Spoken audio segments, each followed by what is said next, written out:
Five men ride into town. In 12 minutes, four of them will be dead. They have no idea they're riding into the most catastrophic bank robbery in American history. The town does. Part 1. The Making of Outlaws. The morning of October 5th, 1892. The sun hasn't fully cleared the horizon when Bob Dalton adjusts his fake beard in the mirror of a cheap Kansas boarding house. His fingers tremble slightly, not from fear, he tells himself, but from anticipation. The beard is horsehair and spirit gum, and it itches like hell. Next to him, his brother Grat struggles with his own disguise, cursing under his breath. "How do I look?" Grat asks. "Like an idiot in a fake beard," Bob replies. "Perfect, just like you." In the next room, Emmett Dalton, the youngest at 21, is checking his Winchester for the fourth time. He's already checked the Colt 45 strapped to his hip, the backup pistol in his boot, and the spare ammunition distributed across every pocket. It's a ritual, something to do with his hands while his mind races through everything that could go wrong. Bill Powers and Dick Broadwell are downstairs with the horses. 5 men, 5 horses, 2 banks, 1 town. Bob Dalton's plan is simple, he keeps telling himself. Elegant, even. They'll ride into Coffeyville at 9 in the morning when the banks open. The town will be sleepy, unprepared. They'll hit both banks simultaneously, something even Jesse James never dared. The Condon Bank and the First National Bank sit across the plaza from each other, maybe 100 yards apart. Bob and Emmett will take the First National. Grat, Powers, and Broadwell will take the Condon. They'll be in and out in 5 minutes. Rich men by lunch, legends by sunset. What Bob Dalton doesn't know, what he can't know yet, is that in precisely 3 hours and 47 minutes, he'll be lying face down in an alley called Death Alley, bleeding out into Kansas dirt, while his brother screams his name. But to understand why this is suicide, you have to go back 3 years. You have to understand what they were before they became what they are now. 3 years earlier, 1889. In 1889, Bob Dalton wears a badge. He's a deputy U.S. Marshal operating out of Fort Smith, Arkansas, under Hanging Judge Isaac Parker. Bob Dalton is good at his job, maybe too good. He's quick with a gun, quicker with his brain, and completely fearless. At 23 years old, he's already earned a reputation for bringing in outlaws that other deputies won't touch. The Dalton boys come from a big family, 15 children in total, though only 10 survive to adulthood. Their mother, Adeline, is a woman of iron will and deep faith. Their father, Lewis, is a saloon keeper and occasional farmer who dies when the boys are young, leaving Adeline to raise them alone. 4 of the brothers, Frank, Grat, Bob, and Emmett, follow the law. Frank is the oldest, already an established lawman with years of experience. Grat is the muscle, not bright, but loyal and dangerous in a fight. Bob is the brains, the planner, the ambitious one. Emmett is the kid brother, still learning, eager to prove himself. They chase horse thieves through Oklahoma territory. They hunt murderers across the Cherokee Nation. They serve warrants on men who'd rather shoot than surrender. It's dangerous work, but honest work. The pay is terrible, 6 cents per mile traveled, plus $2 per arrest. But there's pride in it. Bob Dalton loves the respect that comes with the badge. People step aside when he walks down the street. Outlaws fear him. Women admire him. He's somebody. Then Frank gets killed. November 27th, 1887. Frank Dalton and another deputy, Jim Cole, are tracking a horse thief in the Cherokee Nation. They corner their man outside a cabin. There's a moment of negotiation, then someone goes for a gun. Frank Dalton takes a bullet through the chest. He dies in the dirt, badge still pinned to his shirt. He's 28 years old. The horse thief they were after? His name is David Smith. He's captured 2 days later and hanged. But that doesn't bring Frank back. Something breaks in the Dalton brothers that day. Bob takes it the hardest. Frank was his hero, his mentor, the brother who taught him everything. And Frank died for 6 cents a mile and $2 per arrest. He died enforcing laws written by politicians in Washington who've never seen Oklahoma territory, never risked their lives, never went hungry because a judge delayed their payment vouchers. Frank died poor, pursuing a horse thief worth maybe $60. Bob Dalton does the math. He's a smart man, and smart men do math. How many arrests would it take to become wealthy? How many horse thieves at $2 each? How many years of risking his life for pennies? The answer makes him angry. But Bob doesn't quit immediately. None of them do. They keep working, keep wearing the badges, keep riding into danger for poverty wages. For almost 2 more years, they stay lawmen. What changes isn't the work, it's how they see it. Bob starts noticing things. The outlaws they bring in often have more money in their pockets than the marshals make in months. The banks they rob hold thousands, sometimes tens of thousands of dollars. And the really successful outlaws, the ones who become legends, they don't just survive, they thrive. Jesse James died rich. The younger brothers were famous. The Dalton brothers, they're nobody. If you're enjoying this tale of ambition, betrayal, and tragedy, please give this a thumbs up. More stories like this are coming your way. The first crime. The exact moment the Dalton brothers cross the line is surprisingly mundane. It's the summer of 1890. Bob, Grat, and Emmett are working as possemen in the Cherokee Nation, officially hunting horse thieves. Unofficially, they're also moving stolen horses themselves, just a few here and there, selling them to ranchers who don't ask too many questions. It's not robbery. It's not murder. It's just entrepreneurship with flexible ethics. The first real crime is almost accidental. They're trailing a gang that's been robbing stores across the territory. The trail leads to a camp where the outlaws have stashed their loot. There's a brief gunfight. 2 outlaws die. 1 escapes. And when the smoke clears, there's a saddlebag full of cash sitting there. Nobody saw them take it. Nobody knows how much the outlaws stole in the first place. It would be easy, so easy, to just pocket some of it, split it 3 ways. Who would know? Bob Dalton looks at his brothers. Grat looks back. Emmett, young and uncertain, waits for them to decide. "We turned in what we found," Bob says later when they file their report. $23 and some pocket change. The actual amount was closer to $400. It's surprisingly easy, that first betrayal. No lightning bolt from heaven, no immediate consequences, just money in their pockets and a story that holds together. They don't become outlaws overnight. It's a slide, not a leap. More horses, more creative accounting, small robberies that they don't report. They're still deputies, technically, but the badge means something different now. It's a disguise. The point of no return. February 1891.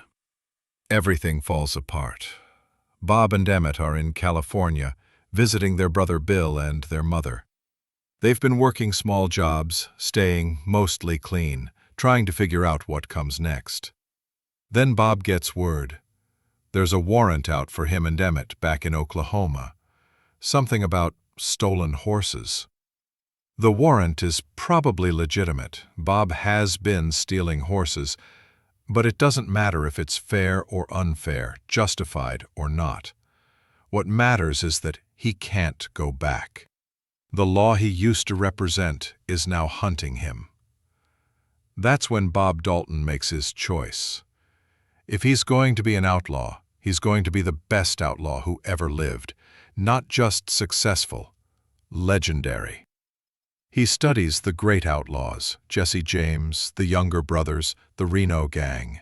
He analyzes their successes and failures, their tactics and mistakes. Bob Dalton approaches outlaw work the same way he approached martial work, professionally, systematically, brilliantly. His brothers join him because they're brothers. That's what Daltons do. Grat isn't smart, but he's loyal. If Bob says they're robbing trains, Grat's in. Emmett is young, impressionable. Hero worships Bob. If Bob says they're going to be legends, Emmett believes him. They recruit carefully. Bill Powers is a cowboy with a wild streak and no fear. Dick Broadwell is quiet, competent, and good with horses. Bitter Creek Newcomb and Charlie Pierce sign on for some jobs.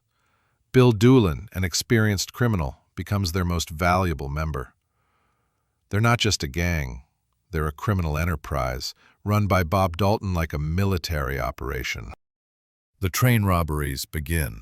February 6, 1891. A Southern Pacific train chugs through California's San Joaquin Valley.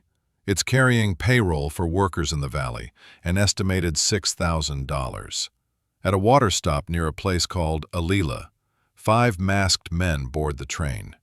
Bob Dalton finds the express car and politely asks the messenger to open up. The messenger, a brave man named George Radliff, refuses. Bob doesn't have time for this. He fires his Winchester through the door. Radliff fires back. This isn't how it's supposed to go. Radliff is tough. He's been in his share of fights. He keeps shooting, and Bob's bullets keep missing in the narrow confines of the train car.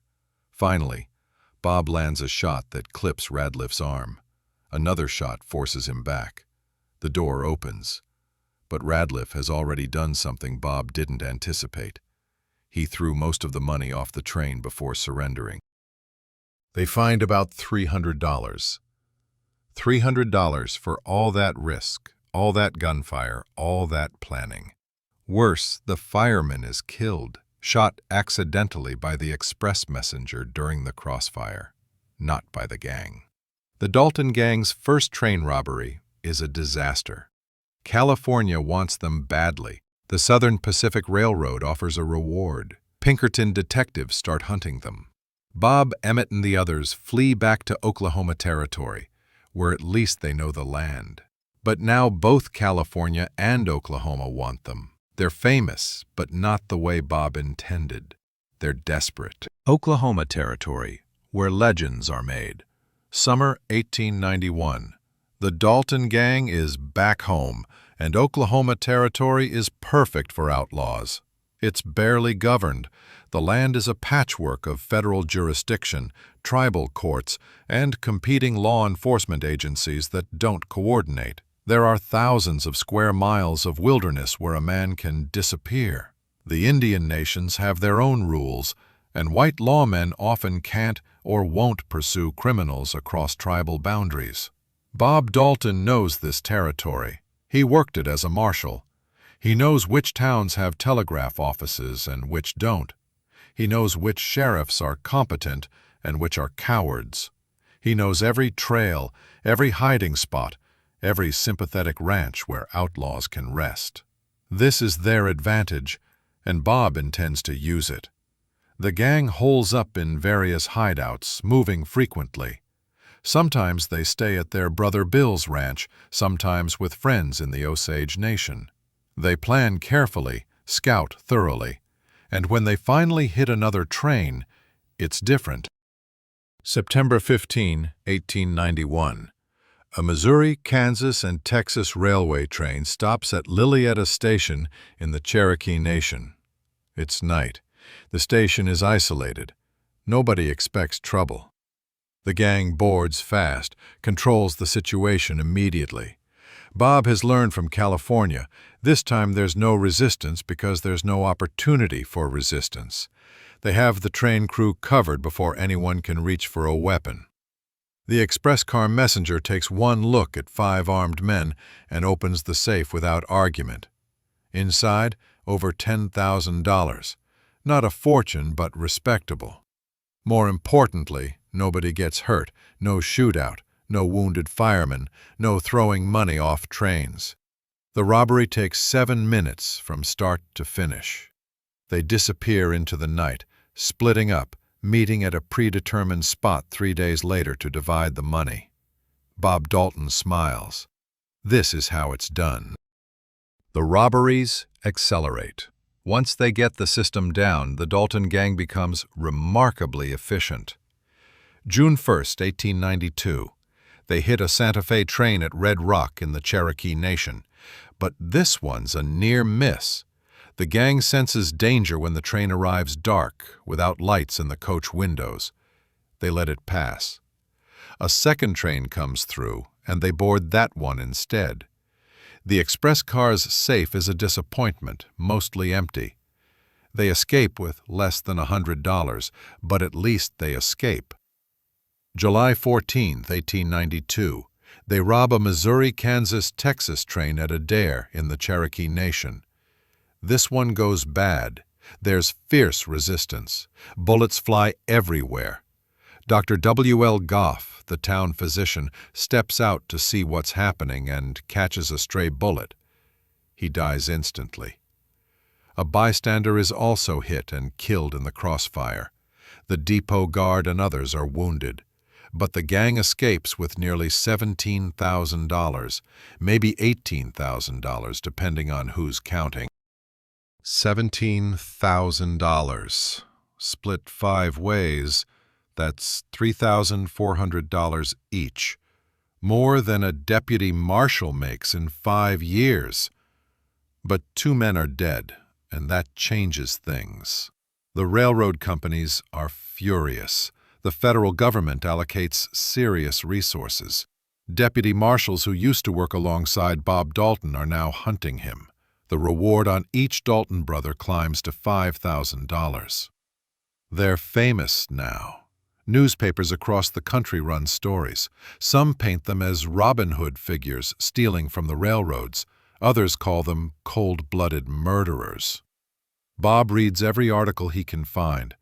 And despite the danger, he enjoys the attention. Jesse James never took $17,000 in one job, he tells Emmett one night, drinking whiskey around a campfire. Jesse James got shot in the back by his own man, Emmett replies, because he got careless. We won't get careless. But they already are. The seeds of destruction. Success breeds arrogance. And arrogance breeds mistakes. The gang is getting sloppy. After a dare, they spend money too freely in the wrong towns. They trust the wrong people. They stay in one place too long. The network of hideouts that once seemed limitless starts to feel like a shrinking box. Worst, the gang is fracturing. Bill Doolin, who had ridden with the gang on several train robberies, would not be joining them at Coffeyville. Whether he refused to participate or his horse went lame that morning, accounts vary. Doolin would not ride into Coffeyville with them that day. The argument comes to a head in late September 1892. They're in a barn somewhere in the Creek Nation, and the tension is thick enough to cut. Grat stands with Bob, because Grat always stands with Bob. Emmett looks torn. Powers and Broadwell stay quiet, waiting to see how this plays out. "You got a better idea?" Bob asks. "Yeah, we split up, disappear for 6 months, let things cool down, come back when there's not a marshal behind every tree." Bob Dalton shakes his head. "I got one more job, one job that'll make us immortal." "What job?" "2 banks, same town, same time." Doolin stares at him. "You've lost your mind." Jesse James never did 2 banks at once. Because it's suicide, because he never thought of it, because he wasn't bold enough. Despite Doolin's protests, Bob won't let go of the idea. 2 banks, 1 raid. The ultimate robbery. The job that will cement the Dalton Gang as the greatest outlaws in American history. The question is, where? Bob considers various towns. He needs two banks close together, close enough to hit simultaneously, but not so close that one alarm alerts the other immediately. He needs a town small enough that they can control it, but big enough that the banks have serious money. Then he thinks of Coffeyville, Kansas. Coffeyville is perfect, Bob tells himself. He knows the town. He lived there as a kid. He knows the layout, the streets, the banks. The Condon Bank and the First National Bank sit right across the plaza from each other. The banks open at 9 when the town is still waking up. Plus, Bob says, nobody would expect us to hit our own hometown. That's our edge. That's not an edge, Doolin says. That's a problem. People know your faces. We'll wear disguises, fake beards, different clothes. Nobody will recognize us. Doolin has heard enough. I'm out. This is suicide, Bob. You're going to get yourself killed, and I'm not dying with you.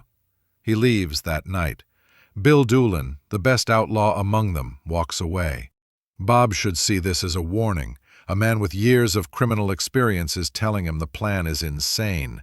But Bob Dalton doesn't see warning signs anymore. He sees doubt, cowardice, lack of vision. We don't need him, Bob tells the others. 5 men is enough. Emmett wants to believe his brother. He always has, but there's a knot in his stomach that won't go away. The final days, early October 1892. The gang makes final preparations. They scout Coffeyville from a distance. Bob times everything. 9 a.m., the banks open. Main Street will have some traffic, but not much. Most businesses will just be unlocking their doors. The law office is on the far side of town. By the time anyone realizes what's happening, they'll be in and out. They steal fresh horses, fast ones. They check their weapons obsessively. Bob makes everyone practice the timing, how long to get into the bank, how long to crack the safe, how long to get out. He's planned this like a military operation. 5 minutes per bank, that's the window. Anything longer and they risk the town organizing.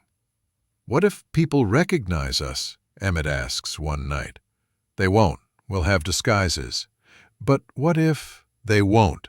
Bob's voice is sharp. He doesn't want to hear doubt. Not now. Not when they're this close. There's one last argument. Bill Dalton, another brother, the one who stayed straight, who never joined the gang, catches wind of the plan. He rides out to find them, and when he does, he's furious. "You can't do this," Bill says. "Coffeyville? Are you insane?" "It's a good plan," Bob replies. "It's a death wish. People know us there. The Daltons are known. You think fake beards will help when the whole town grew up with us? We'll be fine.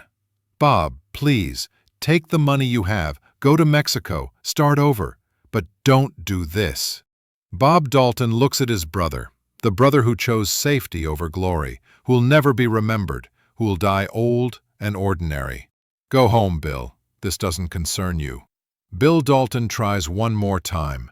"You're going to get killed, all of you. And for what? For pride? For history." Bill leaves, and he knows he'll never see his brothers alive again. The night before, October 4th, 1892. They make camp one last time, 10 miles from Coffeyville. Nobody sleeps much. They're too wired, too ready. Bob goes over the plan again and again, even though everyone has it memorized. Dick Broadwell cleans his rifle for the 100th time. Bill Powers smokes cigarette after cigarette, flicking the butts into the fire. Grat sits in silence, which is normal for Grat. He's not a thinker, he's a doer. Tomorrow he'll do what Bob tells him to do. Emmett lies on his bedroll, staring at the stars. He's 21 years old. In another life, he might be courting a girl, working an honest job, thinking about a future. Instead, he's lying in the dirt, waiting to rob 2 banks in broad daylight. He thinks about Frank, the brother who died wearing a badge. He wonders what Frank would think of them now. "You scared?" Bob asks, settling down next to him. "No," Emmett lies. "It's okay if you are. Fear keeps you sharp." "Are you scared?" Bob considers this. I'm excited. Tomorrow we do something nobody's ever done. Tomorrow we become legends. What if it goes wrong? It won't. I've thought of everything. But he hasn't. Part 2. The longest 12 minutes. 9 a.m. The ride in. 5 men on horseback approach Coffeyville from the southwest. It's a crisp October morning. The sky is clear. The streets are starting to wake up. Shop owners unlocking doors. Early customers making their rounds. It's peaceful. Ordinary. Bob Dalton wears his fake beard and a long coat that conceals his Winchester. Next to him, Grat looks ridiculous in his disguise, but it doesn't matter. They'll only need it to work for a few minutes. As they ride down 8th Street toward the plaza, Bob's eyes catalog everything. The hardware store on the corner, Isham's Hardware, owned by a man Bob used to know. The drugstore across the way, the hotels, the banks sitting across from each other like chess pieces waiting to be moved. Everything is exactly as he remembered. They hitched their horses in an alley behind the Condon Bank. It's not ideal. Bob wanted to tie up right in front of the banks for a quick getaway, but there's construction on Main Street. The hitching posts are blocked. Remember, Bob says quietly, 5 minutes.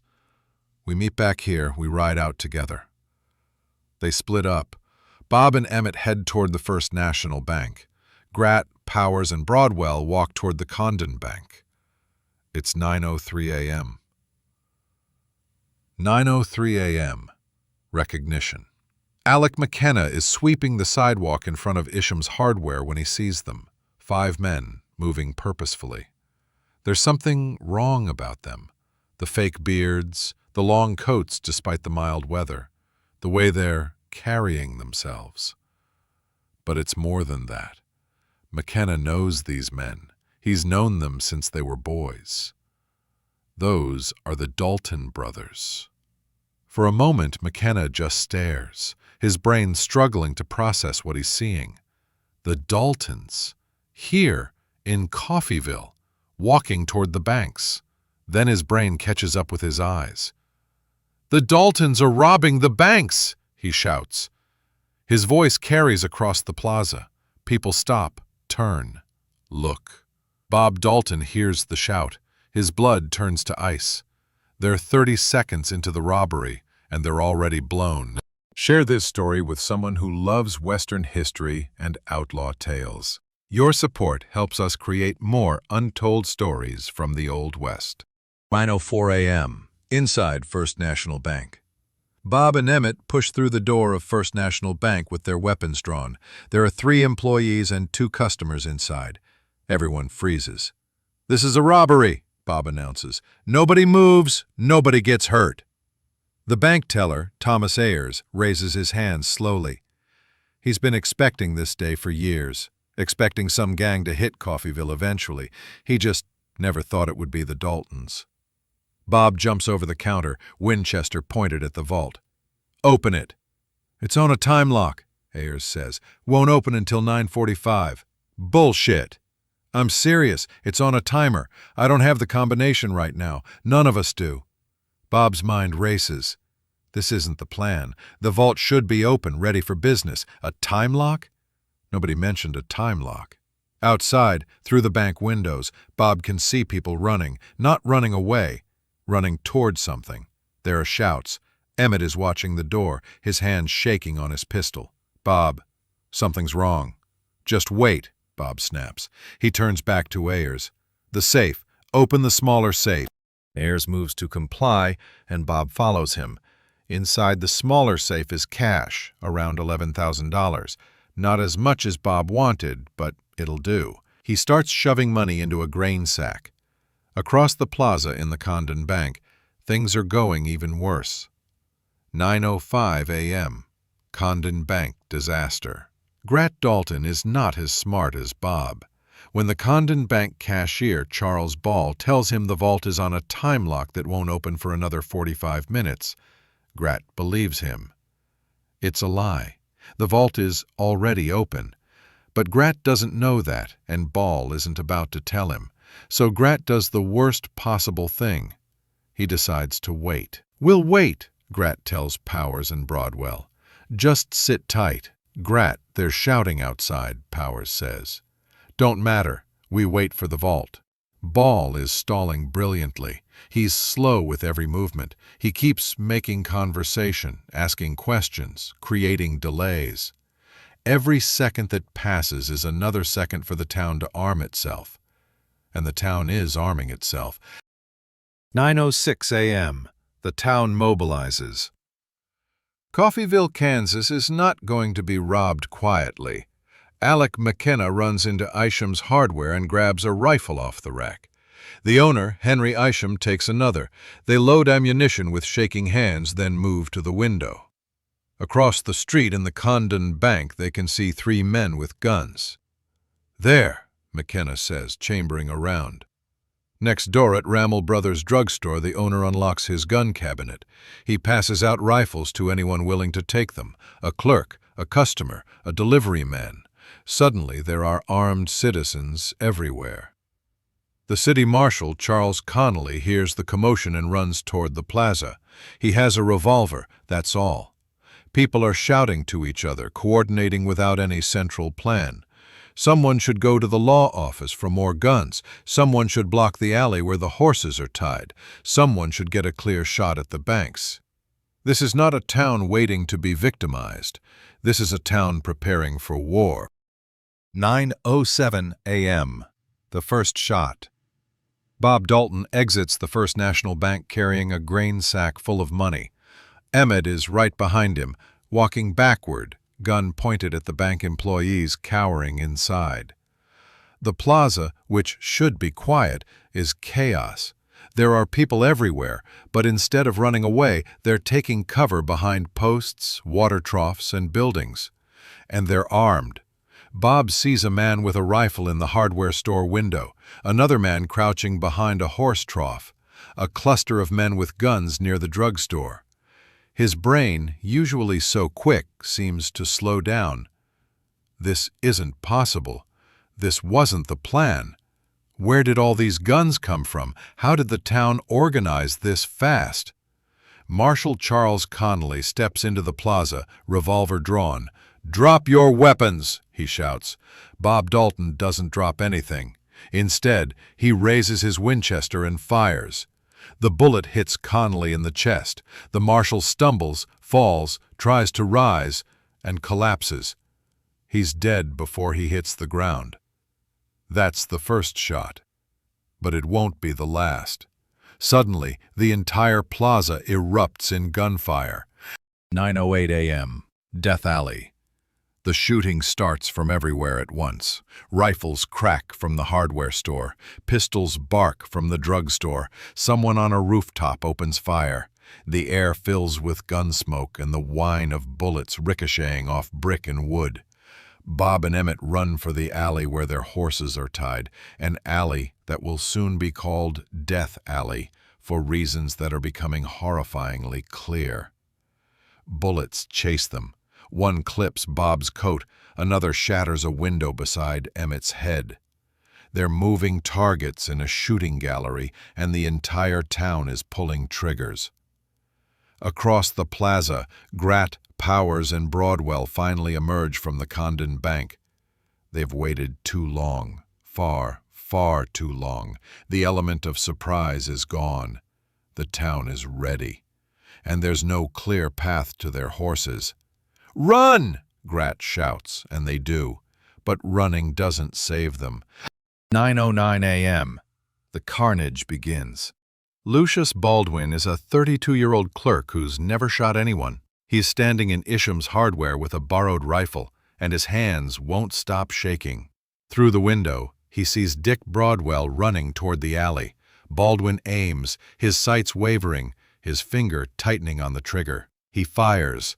The bullet catches Broadwell in the back, just below the shoulder blade. Broadwell stumbles, but keeps running. He makes it to his horse, somehow manages to mount, and starts riding. But he's bleeding badly, leaving a trail of red drops in the dust. Broadwell makes it 2 blocks before he falls from his saddle. He dies in the street, clutching his horse's reins. One down. Bill Powers is next. He's faster than Broadwell, younger, and he's zigzagging as he runs, making himself a harder target. But there are too mmany guns, too many bullets. A rifle shot from the hardware store hits him in the chest. He spins, fires blindly back, then takes another bullet, and another. Powers collapses in the middle of the street. He tries to crawl, but there's nowhere to go. Another bullet finishes him. 2 down. Grat Dalton is still running, still firing, still somehow untouched. He's shooting at anything that moves, his pistol bucking in his hand. He hits a townsman named George Cubine, killing him instantly. He wounds another man. But Grat is out in the open, and the entire town is aiming at him. John Clure, a stable owner and excellent marksman, steps out from cover with a rifle. He takes careful aim. The bullet hits Grat in the throat. Grat drops his gun. His hands go to his neck, trying to stop the blood. It doesn't work. He falls to his knees, then onto his face. The fake beard is soaked red. 3 down. 9:11 a.m. Bob's last stand.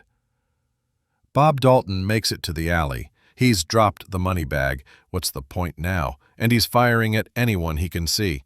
His Winchester is hot in his hands. Brass casings litter the ground around his feet.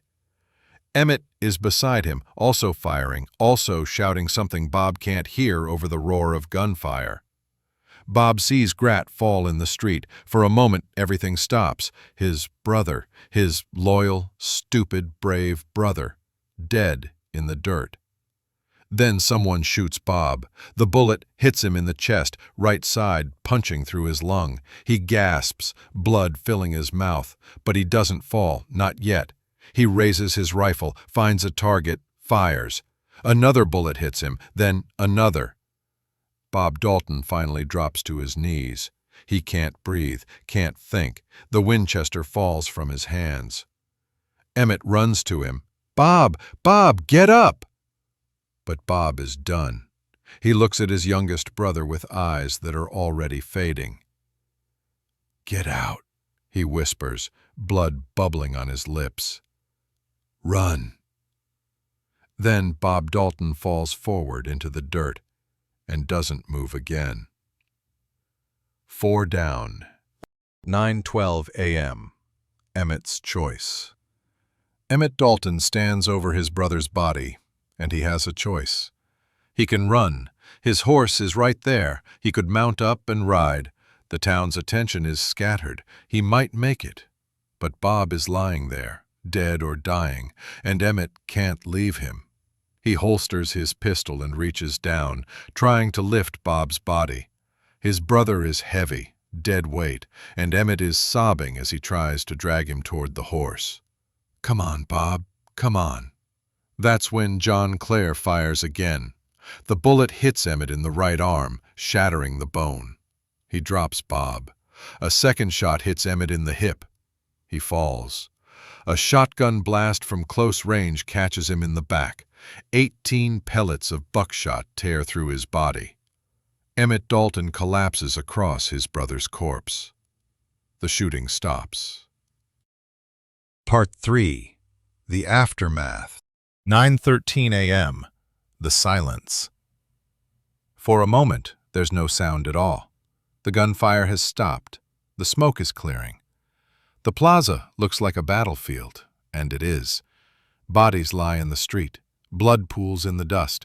Spent shell casings glitter in the morning sun like scattered coins. 4 men are dead. 1 is dying. The townspeople emerge slowly from cover, rifles still raised, unsure if it's really over. Someone should check the bodies. Someone should make sure the outlaws are actually down. John Clare approaches first, rifle ready.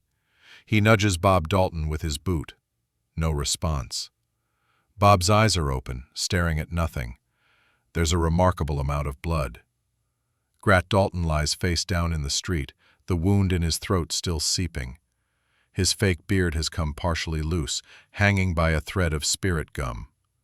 He looks smaller in death, less dangerous. Just a man in cheap disguise who made a terrible choice.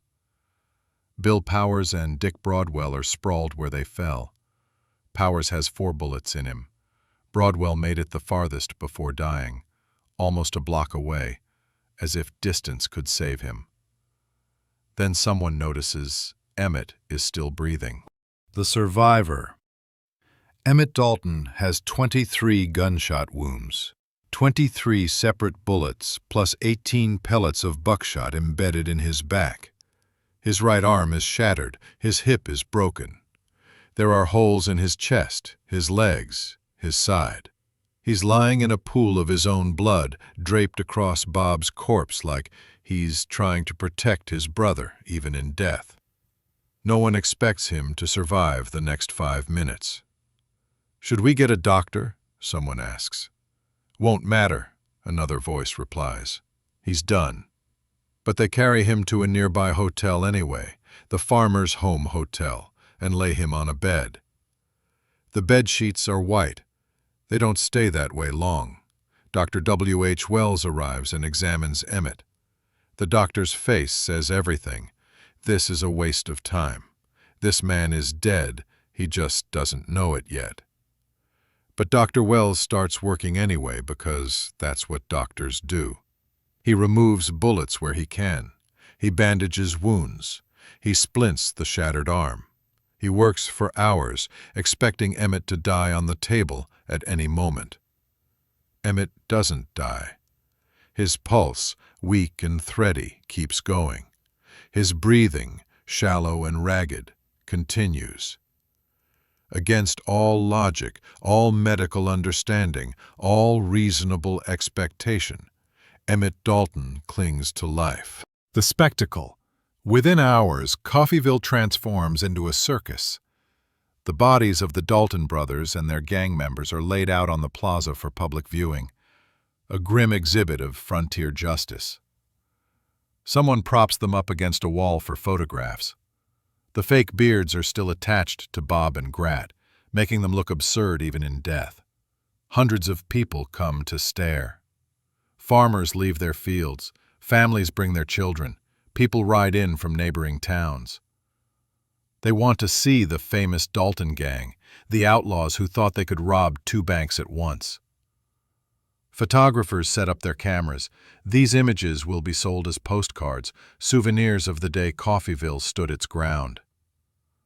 In the photos, the dead outlaws look small and pathetic, their bodies arranged like props in a morbid still life. Someone starts collecting shell casings from the street as souvenirs. Others chip off pieces of the blood-stained wood where the outlaws fell. Within days, there won't be a trace of blood left. It's all been taken as memorabilia. The town counts its own losses. Marshall Connolly is dead. So is George Cubine, a merchant who grabbed a rifle and fought. Lucius Baldwin, the clerk who shot Dick Broadwell, will live with that memory forever.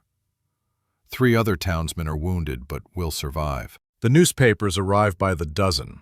Reporters from Kansas City, from Wichita, from as far as New York and San Francisco. They all want the story of how a small Kansas town defeated the notorious Dalton Gang. The headlines write themselves. Dalton's dead. Coffeyville's heroic stand. The end of the Dalton Gang. But one question haunts the coverage. Why? Why would they try something so obviously suicidal? Why their hometown? Why did they think they could succeed? The answer dies with Bob Dalton in that alley. His grand vision, his dreams of legendary status, his belief that boldness and planning could overcome any odds, all of it ends in blood and dirt. He wanted to be remembered. He got his wish, just not the way he imagined. The trial. Emmett Dalton wakes up 3 days later. He shouldn't.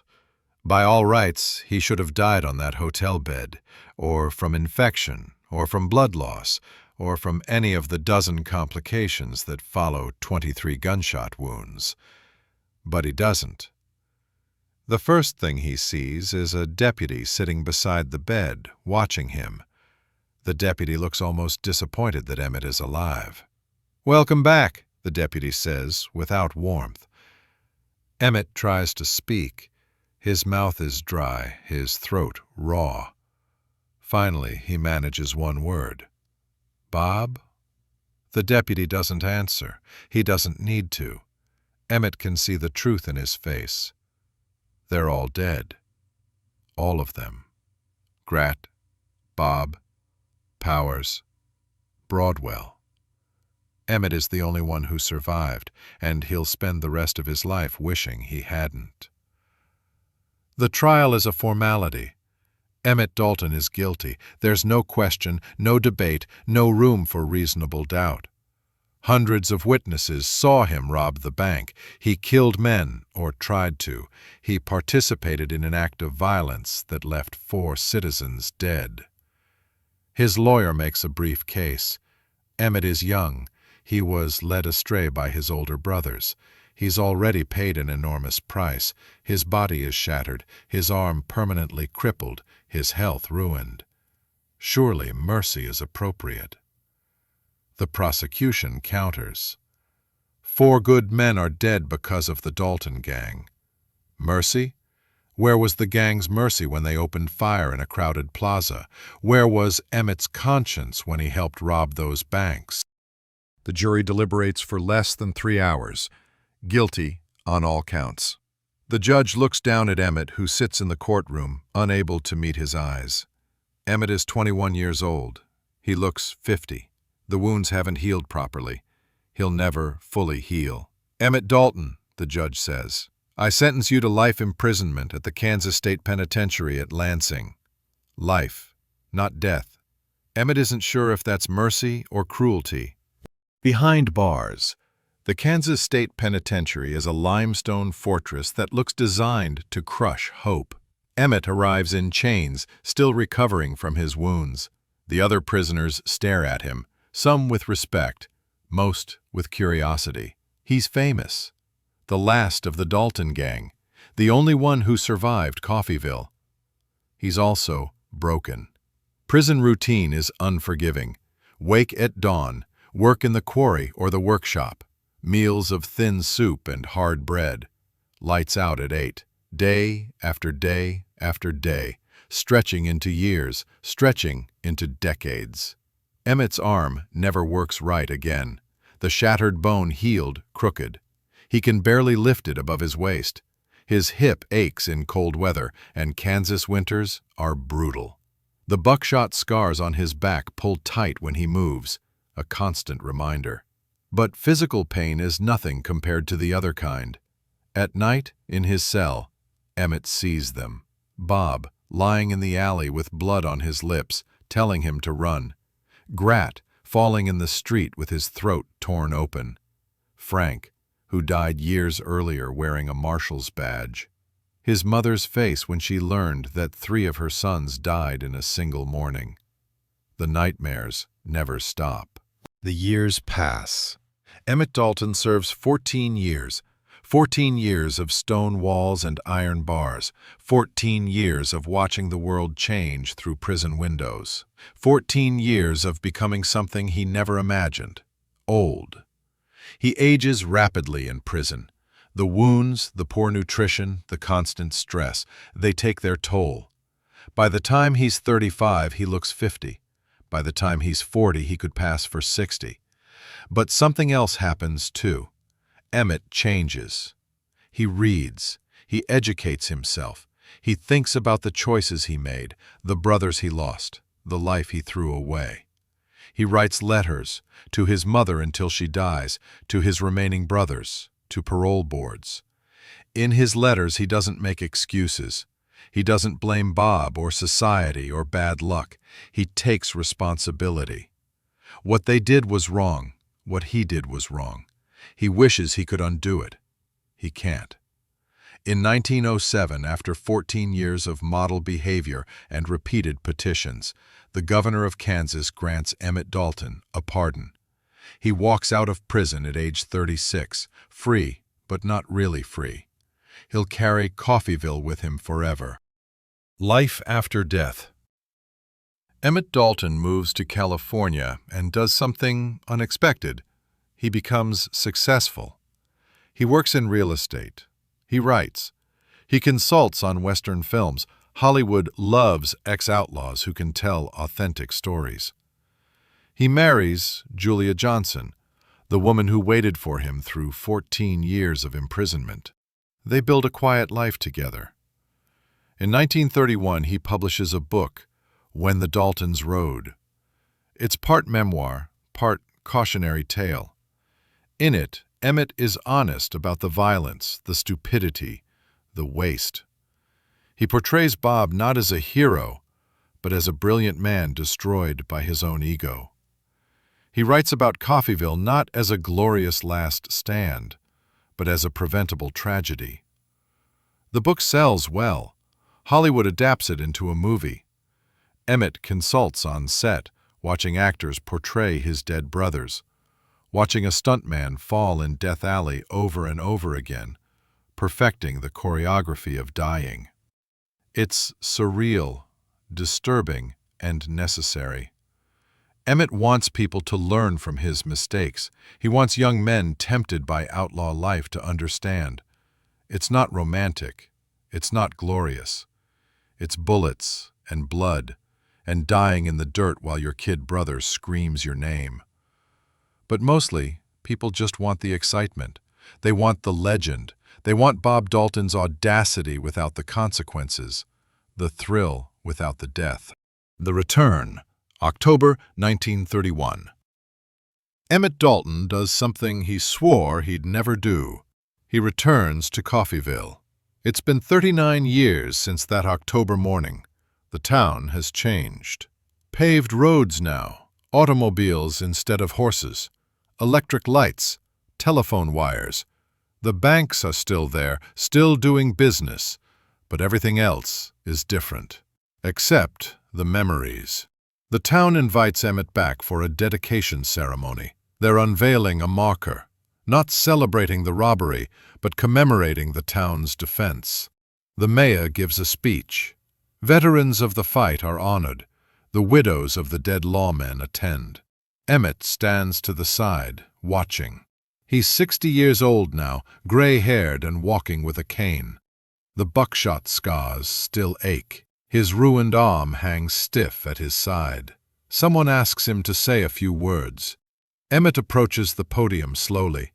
He looks at the crowd, some familiar faces, now old, some new faces, born after the raid, all waiting to hear from the last man who rode with the Dalton Gang. "I have nothing to be proud of," he begins, his voice quiet. "Nothing to celebrate. We came here to rob your banks, and your town stopped us. 4 of my friends died. 4 of your citizens died. All for money that never mattered." He pauses, looking down at Death Alley. It's just an alley now. No bodies, no blood, just cracked pavement and ordinary buildings. "Bob thought we'd be legends," Emmett continues. He was right, but legends come with a cost, and the cost was too high. He steps away from the podium. Nobody applauds. What would they applaud? There's no victory here, not really, just loss on all sides. Later, Emmett walks down Death Alley alone. He stops where Bob fell. No marker, no indication that anything significant happened here. Just dirt and dust and the weight of memory. He stands there for a long time, this old man with a cane and scars, and he talks to ghosts. "You were wrong, Bob," he whispers. "We weren't careful. We got arrogant, and it killed you. Killed all of you." The wind carries his words away. The final years. Emmett Dalton dies on July 13, 1937 in Los Angeles. He's 66 years old. The official cause is heart failure, but really he dies of gunshot wounds sustained 45 years earlier. The damage to his body never truly healed. The buckshot embedded in his back, the shattered bones, the internal injuries, they all took their toll slowly over decades. Julia is with him at the end. So are a few friends from Hollywood, people who knew him as a writer and consultant, not as an outlaw. His last words are not recorded, but people who knew him say that near the end he talked about Coffeyville a lot, about Bob, about that October morning when 5 men rode into town and only one rode out. He's buried in Los Angeles, far from Oklahoma, far from Kansas, far from the dusty streets where his brothers died. The gravestone is simple. Emmett Dalton, 1871 to 1937. No mention of the gang, no reference to the robberies, just a name and dates. By 1937, the Old West is dead. The outlaws are gone. The frontier is closed. The world has moved on to new violence, wars fought with planes and tanks, not six-shooters and Winchesters. But in Coffeyville, Kansas, they still remember. What did you think of this tragic tale? Drop a comment below and let me know which part of the Dalton Gang story affected you most. Epilogue: The Legend and the Truth. In the decades after Coffeyville, the Dalton Gang became what Bob always wanted: legendary. Movies portrayed them as romantic anti-heroes. Dime novels romanticized their robberies. The fake beards and the two-bank plan became the stuff of Western myth. Bob's brilliance was emphasized. His arrogance was downplayed. The legend says they were outlaws who lived by their own code, who died with their boots on, who went out in a blaze of glory. The truth is simpler and sadder. They were young men who made terrible choices. They confused recklessness with courage. They mistook arrogance for intelligence. They threw away their lives for a plan that any rational person could see was suicide. Bob Dalton was 29 when he died in Death Alley. Grat was 31. Emmett was 21, barely an adult, following his brothers into disaster because that's what younger brothers do. Bill Powers was 27. Dick Broadwell was 32. All of them dead before they turned 40. All of them killed in 12 minutes of stupidity, disguised as ambition. The men they killed weren't faceless obstacles. They had names. Charles Connolly, the city marshal, left behind a wife and children. George Cubine, the merchant, was 43 years old with a family. Lucius Baldwin, the clerk who shot Broadwell, carried that burden for the rest of his life. Charles Brown, a shoemaker, caught a stray bullet and died for walking down the wrong street at the wrong time. 4 outlaws, 4 citizens, 8 families destroyed. For what? For $11,000 that Bob never got to spend. For a legend that glorifies violence. For history that forgets the human cost. Emmett Dalton spent 45 years trying to tell people the truth, trying to explain that outlaw life wasn't romantic or noble, that dying in the street wasn't glorious, that every choice has consequences, and some consequences can't be undone. But legends are more appealing than truth. So the Dalton Gang lives on in movies and books and stories around campfires. The two-bank plan is still discussed in forums and documentaries.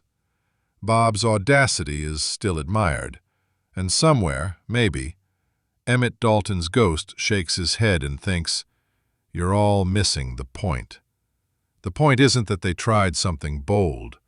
The point is that they failed catastrophically. The point isn't that they died like legends. The point is that they died like fools." 5 men rode into Coffeyville on October 5, 1892. In 12 minutes, 4 of them were dead.